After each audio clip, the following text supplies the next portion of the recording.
No parece que la meta suprema del autor fuera dar una solución al enigma del sufrimiento. Sin embargo, el sufrir era un problema teológico, porque Job creía que era omnipotente. Y si lo deseaba, podía impedirlo.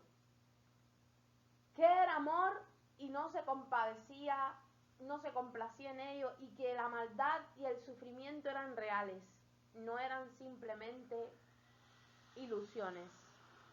Aunque no se ofrece la respuesta final al enigma, se encuentran algunas sugerencias positivas acerca de ello. Algunas sugerencias positivas. Antes de leer las sugerencias positivas como parte del temas fundamentales de los cuales se hablan en el libro de Job y analizando ahora el sufrimiento, analicemos una pregunta acá. ¿Trata Dios cruelmente con su siervo? ¿Qué les parece a ustedes, hermanos? Esa pregunta se las dejo allí de tarea.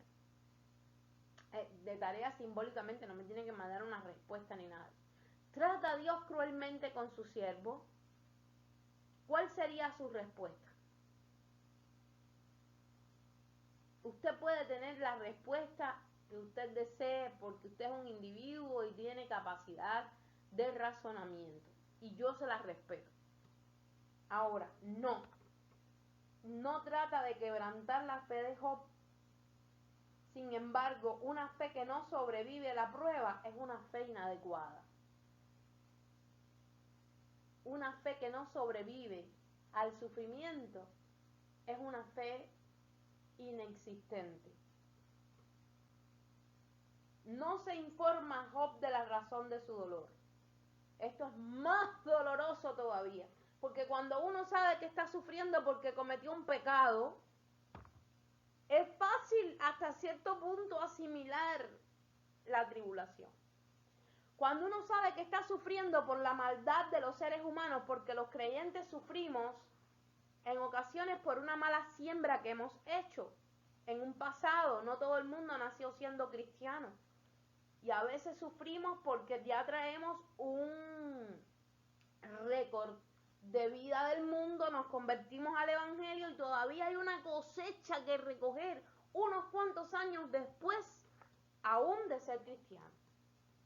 Usted sembró equivocadamente en sus hijos porque no era cristiano, porque no tenía el principio bíblico. Ahora ellos son adultos y tienen una vida disipada, una vida disoluta, una vida que no tiene nada que ver con Dios, pero ya usted es cristiano y usted está enfrentando esa situación y los dolores y la tristeza de ver cómo se pierden en sus pecados, en sus propios caminos y decisiones.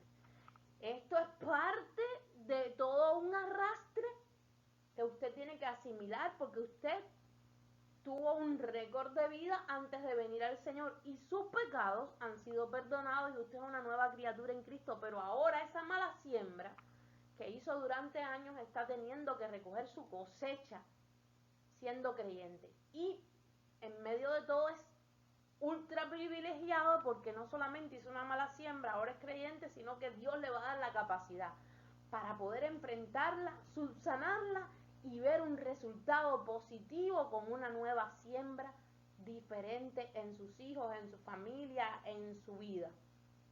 Y recoger los frutos apropiados.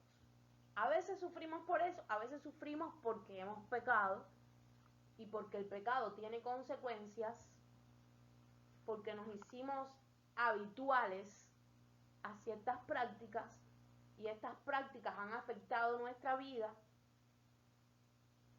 y como creyentes quizás hasta por culpa del pecado, por culpa de nuestra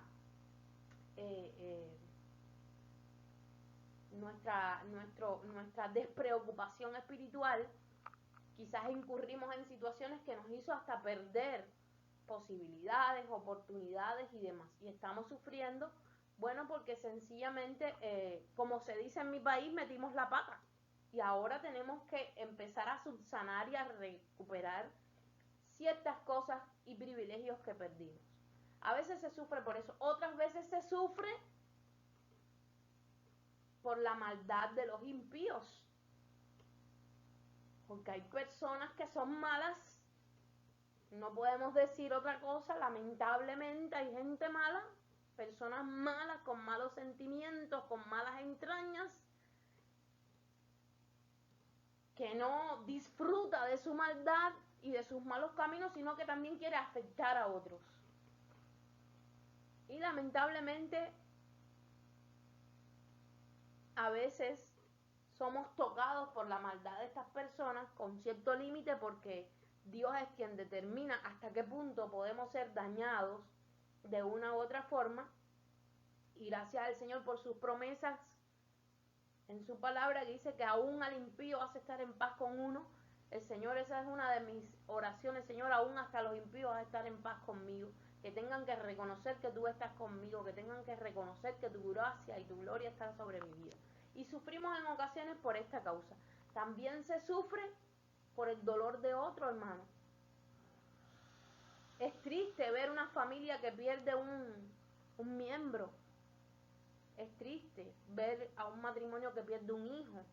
Y nosotros como cristianos nos dolemos, porque la Biblia dice llorar con los que lloran, ríe con los que rían.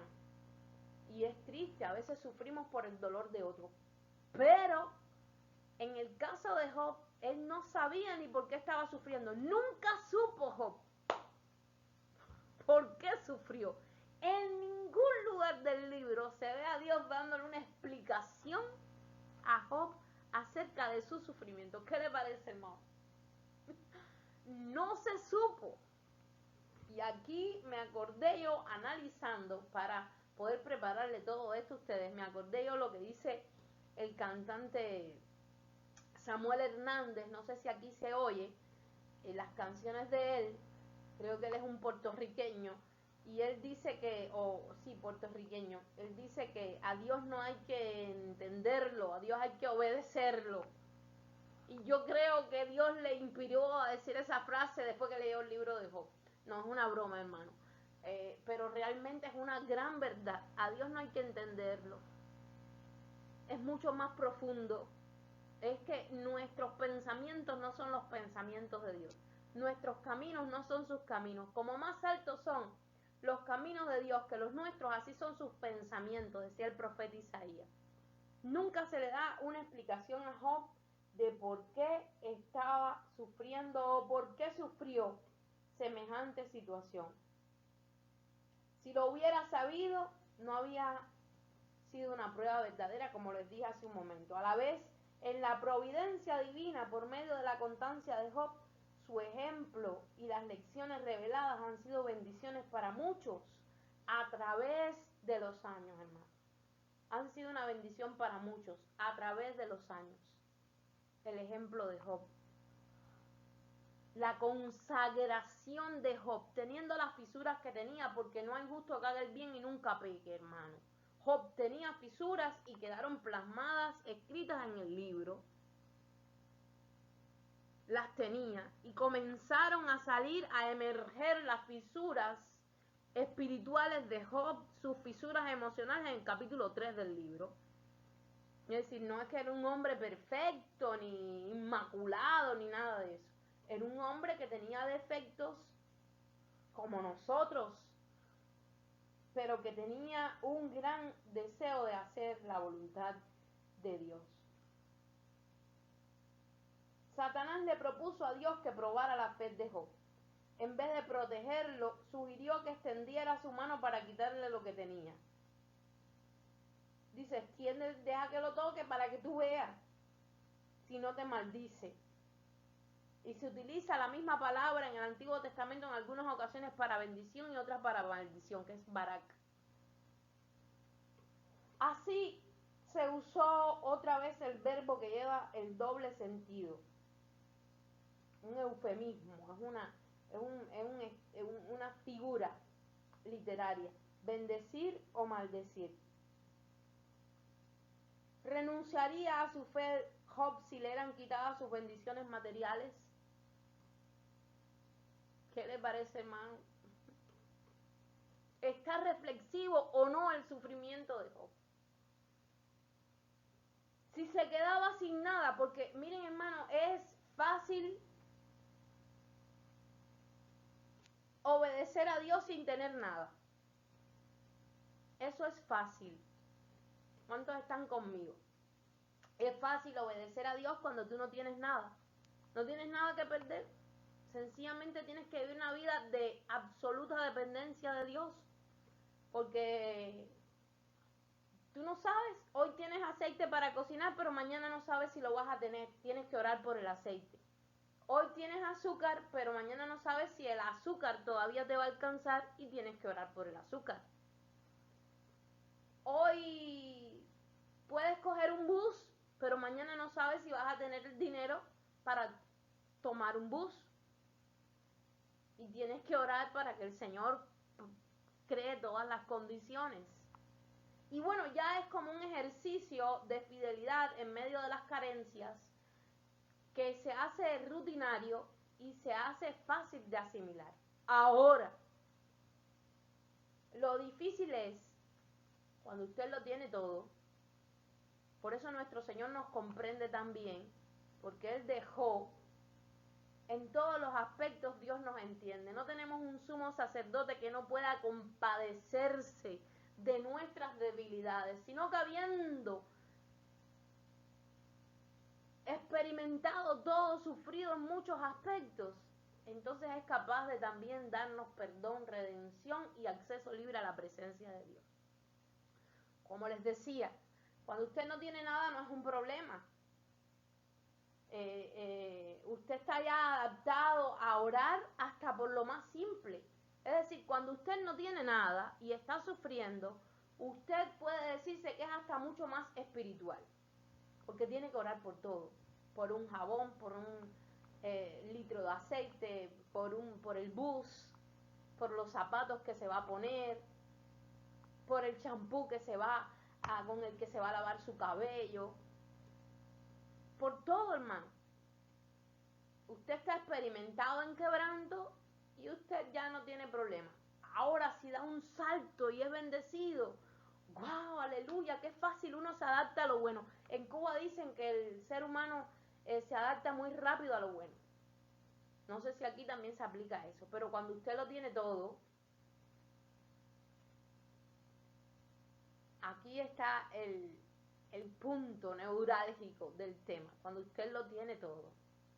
No piense que Satanás no es inteligente, no es sabio, pero es sagaz.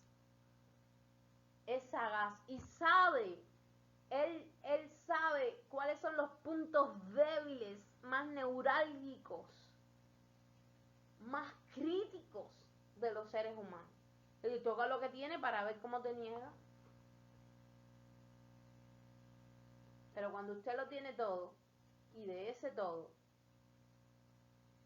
usted desciende a nada, eso es duro, muy duro. Eso es muy duro. Bien duro, amados hermanos. Por eso es que la primera prueba de Job fue bien dura. Perdió todo lo material que tenía. Todo lo material que tenía. ¿Qué les parece, hermano? Todo lo material.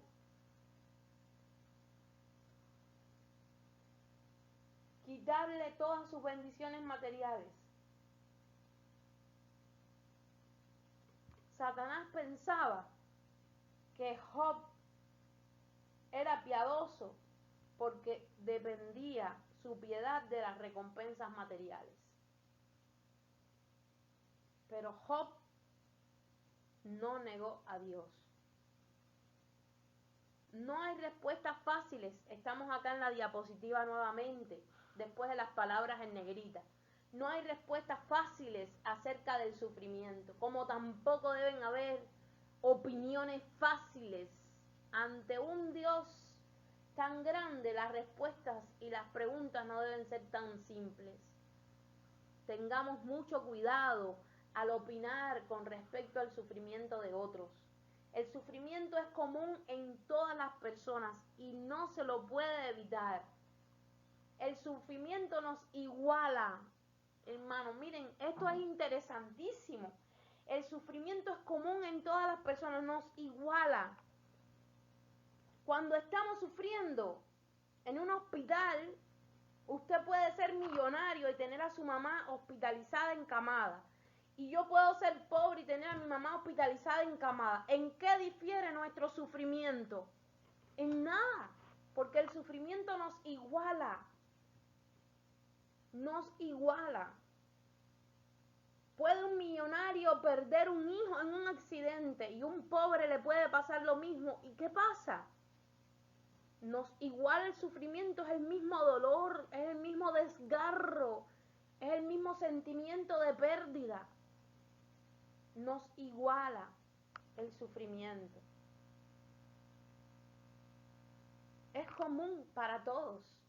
En el sufrimiento no hay estatus sociales, no hay estatus profesionales, no hay estatus económicos, porque es para todos igual. Un rico puede tener cáncer y un pobre también. Dios le permite a Satanás probar a los rectos por medio del sufrimiento. ¿Es la piedad humana genuina o una apariencia externa? Es otra de las grandes preguntas del libro de Job. ¿Es la apariencia humana? ¿Es la piedad humana genuina o una apariencia solamente externa? Esto lo prueban las pruebas. ¿Cómo saber si somos oro puro? Cuando somos pasados por el fuego. Cuando usted pasa el oro por el fuego, las escorias, la basura que tiene pegada, el metal, se desprenden y queda solamente la pepa de oro puro, la roquita, el mineral de oro puro. Porque el fuego, como decía el apóstol Santiago, es aquel que prueba la autenticidad de la joya. Porque el fuego de prueba produce una serie de situaciones en nuestra vida que aparentemente no vemos que están gestándose y se están perfeccionando, pero allí están. Solamente nos damos cuenta que salimos como mejores personas después de una prueba cuando ya estamos fuera de ella y podemos mirar para atrás y verla a la distancia.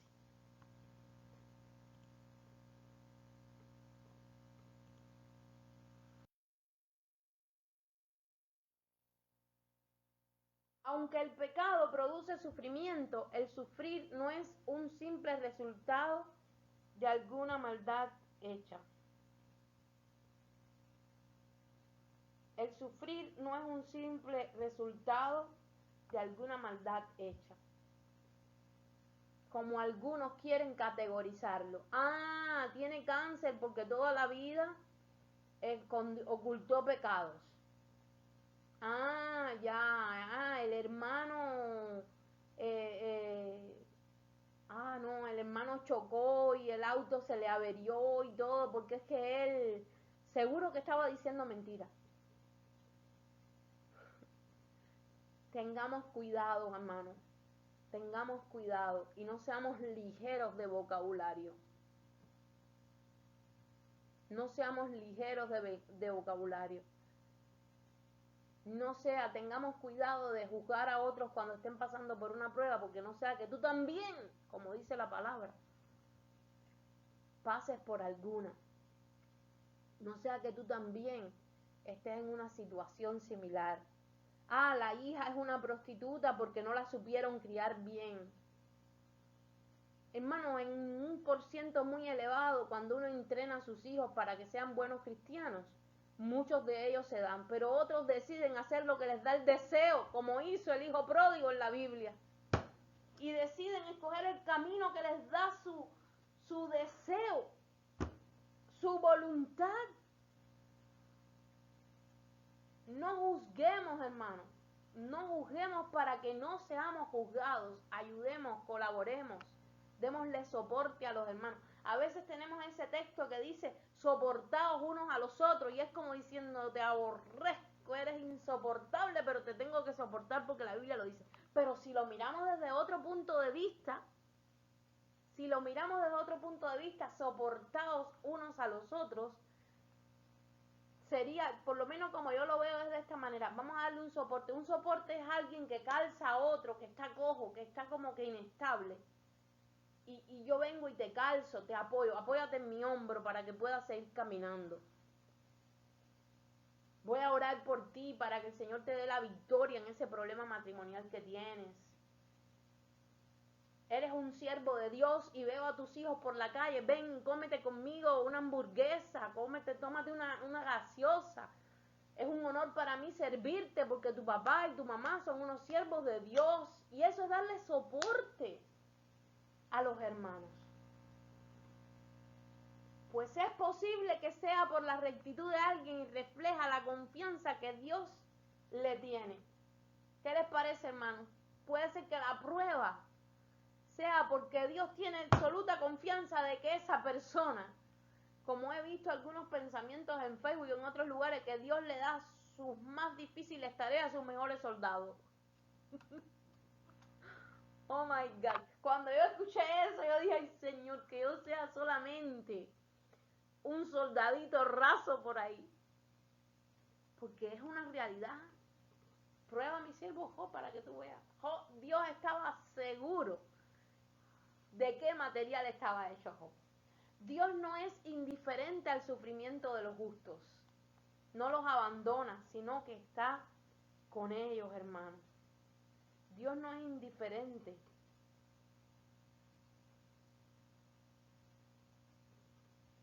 Dios no es indiferente. Dios conocía a su siervo Job por nombre. Dios conocía que Job no temía a Dios de balde. Miren, algunas personas tienen motivos indignos para servir a Dios. Algunos sirven a Dios por miedo. Otros sirven a Dios para obedecer favores especiales de Él, para obtener favores especiales de Él. Otros sirven a Dios para obtener protección especial de Él. ¿Verdad? Por miedo dan el diezmo para evitar caer en la pobreza. Usan la Biblia como protección de desastres. Asisten a los cultos para evitar la desgracia de los seres queridos. Por miedo, todos por miedo. Todos por miedo. Cuando el perfecto amor de Dios echa fuera todo temor y lo hacemos con una obediencia que fluye con naturalidad. Otros sirven a Dios para obtener favores especiales de Él. Tengo que servir a Dios porque necesito tener un hijo.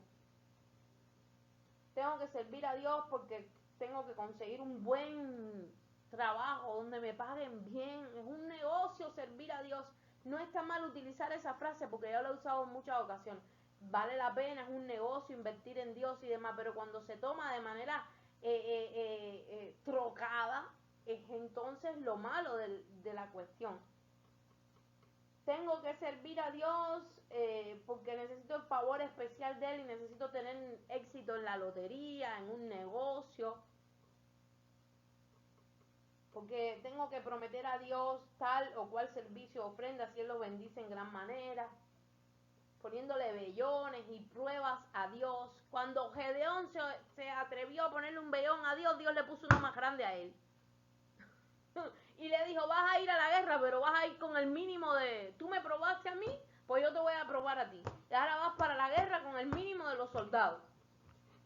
Para que aprendas que es de mí de donde viene la victoria. El caballo y el carro y el guerrero se alista para la batalla, pero de Jehová viene la victoria. Otros sirven a Dios para obtener protección especial de Él. De accidentes fatales, de toda clase de enfermedades, de la muerte prematura. ¿Qué objetivos más desviados con respecto a nuestro servicio a Dios, a nuestra entrega, a nuestro compromiso, a nuestra consagración? Imagínese usted, hermano, si vienen pruebas a la vida de estas personas. Esa casa se derrumbará porque no está sobre el fundamento sólido. Los vientos la desbaratarán.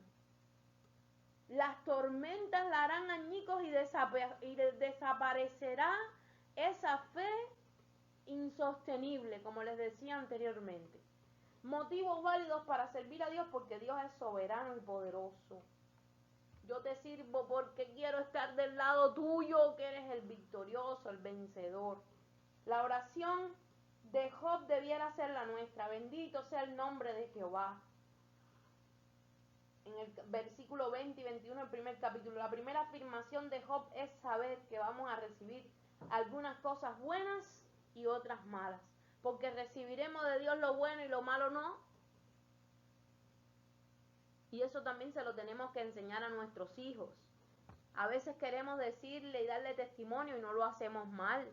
Mira, Dios nos regaló esto, Dios nos suplió aquello, estábamos orando por una computadora y Dios proveyó el dinero, estábamos orando por tal comida y Dios nos consintió y pudimos comer pollo al horno, etcétera, etcétera. Pero cuando vienen las cosas malas tenemos que decirles también, tenemos que ser fieles a Dios.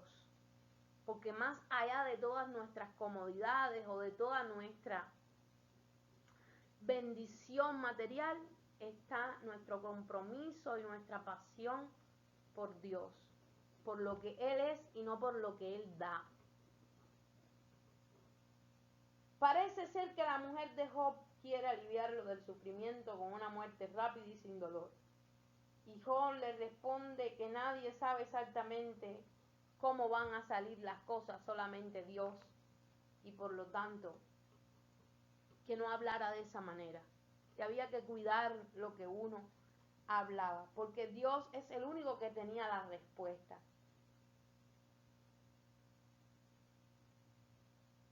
Que él iba a acudir a Dios, quien lo amaba con un amor tan abnegado que ningún ser humano podía igualarlo. Hay quien quiere, pero hay amores que matan. Ella lo quería mucho, pero no supo tener la palabra adecuada en el momento adecuado. La palabra dicha como conviene es como la manzana de oro con figuras de plata. Miren, imagínense ustedes eso, hermano, qué cosa más bonita. El sufrimiento puede ser didáctico para disciplinarlo a uno, para fortalecer o purificar la fe, o para abrir nuevos entendimientos de la realidad espiritual.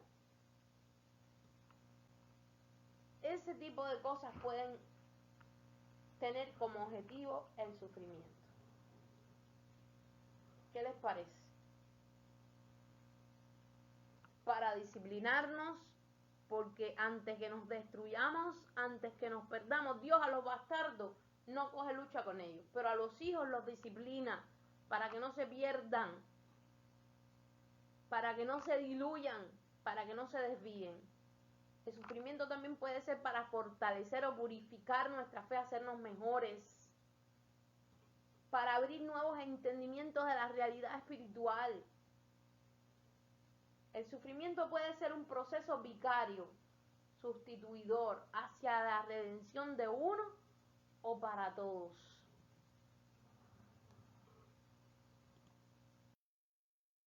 El sufrimiento es un misterio y la sabiduría humana no puede explicarlo.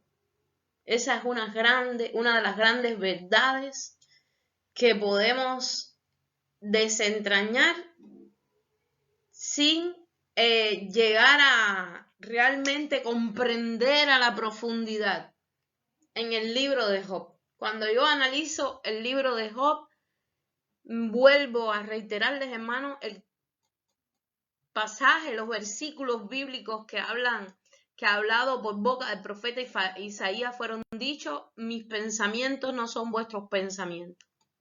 Podemos tratar, intentar comprender a Dios, pero eso va a ser una tarea bien difícil, porque como más alto que los cielos están, como más alto que la tierra están los cielos, así los pensamientos de Dios más altos que nuestros pensamientos.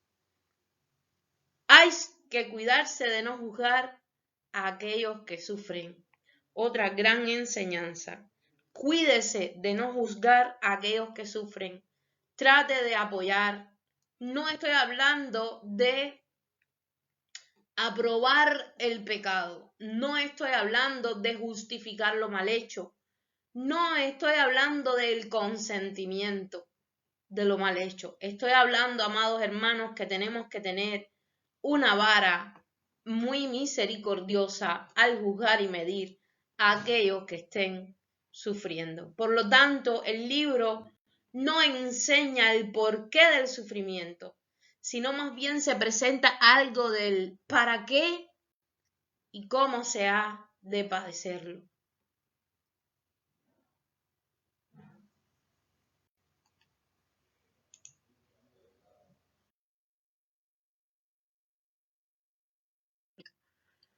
Una reacción. Por supuesto que hubo una reacción de Job.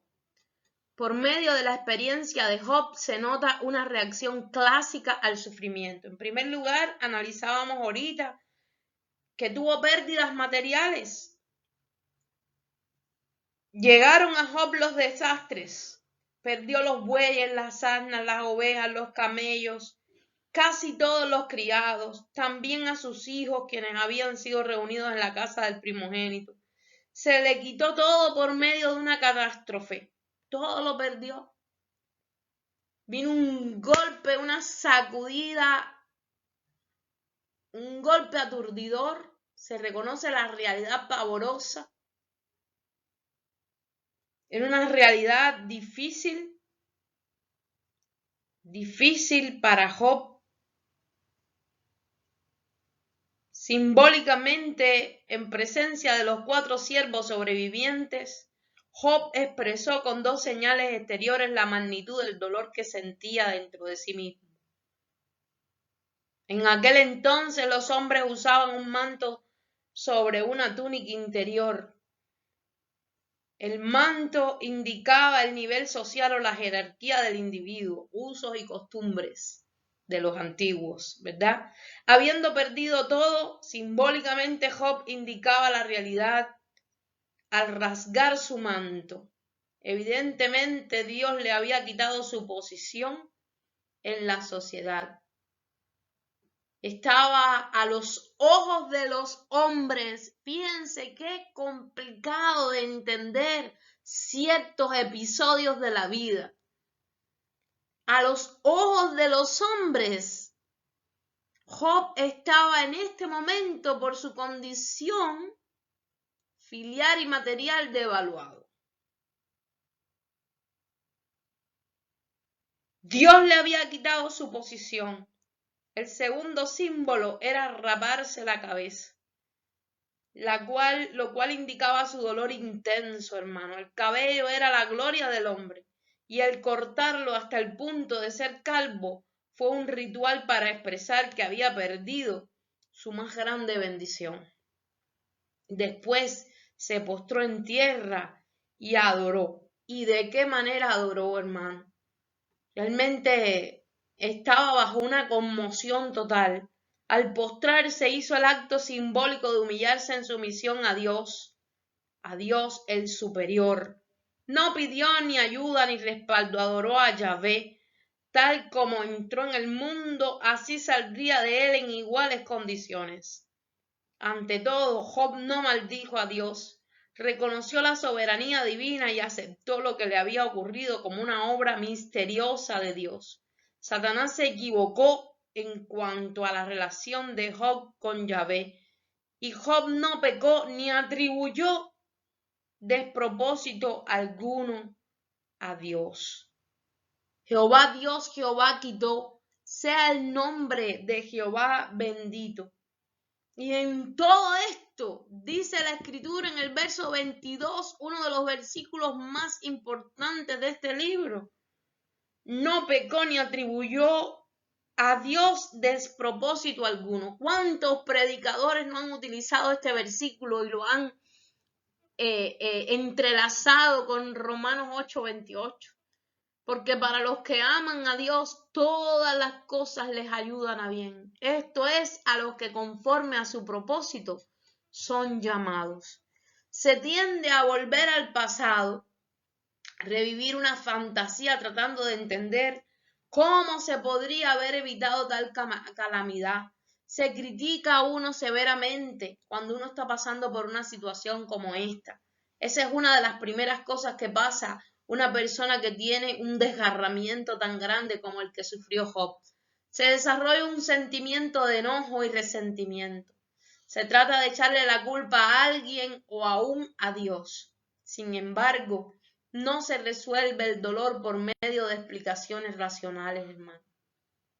El dolor no se resuelve. Hay que tener una etapa de duelo, de asimilación. Todas las personas que pasan por un sufrimiento tienen que tener su etapa de duelo. No se le puede quitar el duelo a una persona, ni a un niño siquiera. Yo he visto a madres por la calle que el niño se cae, se raspa la rodilla y empieza a llorar. Le dicen, no llores, no fue nada. Tú eres un hombre, no puedes llorar. ¿Qué cosa es eso? Es una bobería. Mira, ya, le pasan la mano y el niño chorreando la sangre. Eso no es nada, tú verás que se te va a quitar. Déjelo que llore. ¿Por qué razón Dios le daría lagrimal a un hombre si no quisiera que llorara? Tan absurdo es el Dios que tenemos. Déjelo que lidie con su duelo. Si le duele, que llore. Eso no es pecado. No es pecado. Podemos ver en el libro de Job cómo él lidió con sus duelos y tuvo que enfrentar. Y no pasa nada, hermano. Y si hay que llorar, no pasa nada. Y si hay que añorar lo perdido en un momento determinado y a veces hasta alzar la voz y decir cosas inadecuadas de las cuales después nos arrepentimos, no pasa nada. Lo importante es retomar el rumbo. Lo importante es no perder la ternura. Descansa si te urge, pero no te rindas.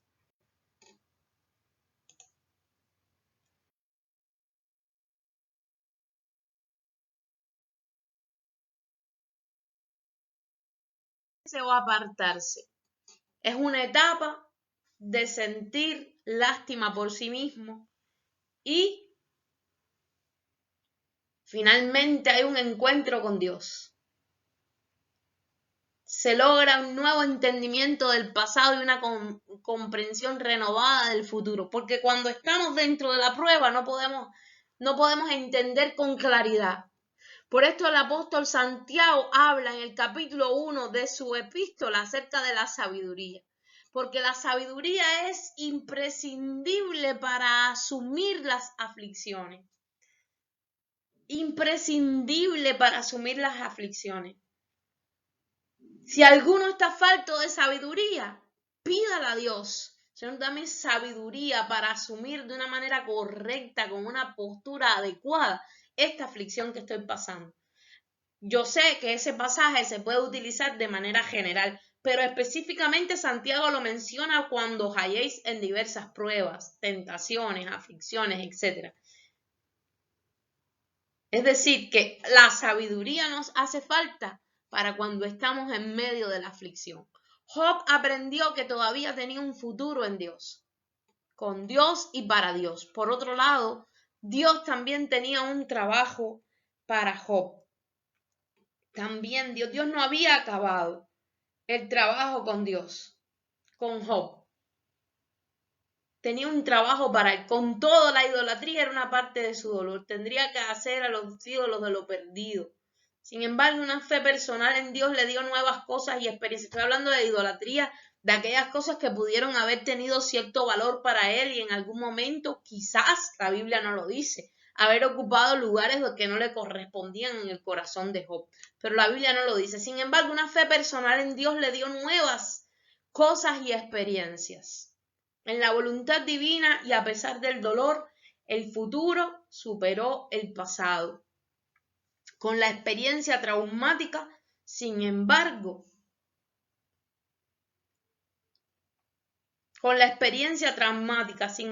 por el misterio divino superó la aflicción en una forma inexplicable, hermano, porque únicamente aquellos que hayan sobrepasado tales pruebas pueden entender el significado de tal experiencia. En cuanto a los demás, el misterio les espera. Ya Job lo había pasado. ¿Qué pasaría si Eliud, si Bildad o el otro amigo pasarían por esa prueba? ¿Sería con la misma integridad de Job? No lo sé. Hasta temor me da decir si nosotros tuviésemos que pasar. ¿Verdad?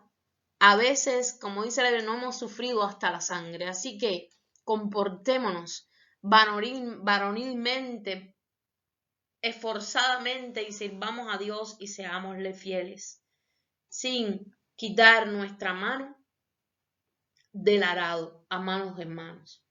Por lo tanto, vamos a seguir hablando del tema de Job. Espero que hasta este momento le haya sido sumamente interesante el tema como para mí lo ha sido.